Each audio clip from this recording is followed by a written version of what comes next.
10-15 days మంచిగా ఒక air tight కంటైనర్‌లో స్టోర్ చేసుకొని గోంగూర నిల్వ పచ్చడి ఎలా తయారు చేసుకోవాలో చూసేద్దామా? ముందుగా ఒక పాన్‌లో 1 టేబుల్ స్పూన్ ఆయిల్ ఏసుకొని, 2 టేబుల్ స్పూన్ ధనియాలు, 1 టేబుల్ స్పూన్ జీలకర్ర వేసుకొని మంచిగా ఫ్రై చేసి పక్కనుంచండి. సేమ్ పాన్‌లో కొంచెం ఆయిల్ ఏసుకొని ఒక 15 వరకు రెడ్ చిల్లీస్ కూడా ఫ్రై చేసుకొని పక్కనుంచండి. ఇప్పుడు సేమ్ ప్యాన్‌లో ఇంకొంచెం ఆయిల్ ఏసుకొని ఆల్రెడీ క్లీన్ చేసుకొని డ్రై చేసుకున్న గోంగూర లీవ్స్‌ని కూడా ఇందులో వేసి మంచిగా ఫ్రై చేసుకోండి. ఇప్పుడు ఒక మిక్సర్ జార్ తీసుకొని మనం ఆల్రెడీ ఫ్రై చేసుకున్న ధనియాలు, రెడ్ చిల్లీస్ అందులో వేసుకొని దాంతో పాటు 3 వెల్లుల్లిపాయలు, 1 టేబుల్ స్పూన్ సాల్ట్, కొంచెం పసుపు వేసుకొని మంచిగా గ్రైండ్ చేసుకోండి.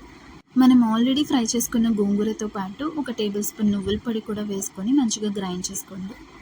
ఇప్పుడు ఒక పాన్‌లో 3-4 టేబుల్ స్పూన్ ఆయిల్ ఏసుకొని, కొంచెం ఇంగువ, పోపు దినుసులు కూడా వేసుకొని మంచిగా ఫ్రై చేసుకొని, ఆల్రెడీ మనం గ్రైండ్ చేసుకున్న గోంగూర పచ్చడిని ఇందులో వేసి మంచిగా ఫ్రై చేసి తీసుకున్నామంటే గోంగూర పచ్చడి రెసిపీ రెడీ.